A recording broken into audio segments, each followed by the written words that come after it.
اللہ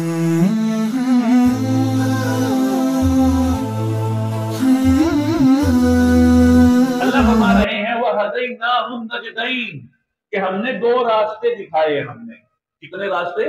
یہ جہنم کا راستہ ہے اور یہ جنت کا راستہ ہے.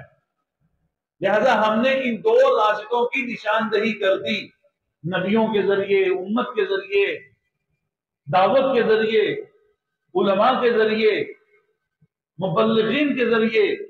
اللہ نے ہر انسان تک دو راستوں کا پیغام پہنچا دیا. یہ دو راستے ہیں، ان میں سے کوئی ایک چوز کر لو، کوئی ایک منتخب کر لو.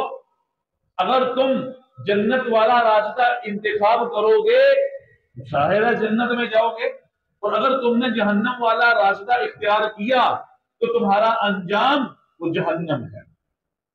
اس دنیا کے اندر تمام کے تمام انسان، ان کو اللہ نے اختیار دے دیا. وَهَدَيْنَاهُ النَّجْدَيْنِ اللہ نے دو راستے دکھا دیے، یہ جنت کا اور یہ جہنم کا.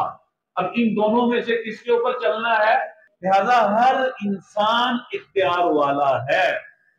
وہ جس راستے کو منتخب کرے، جس کا بھی انتخاب کرے.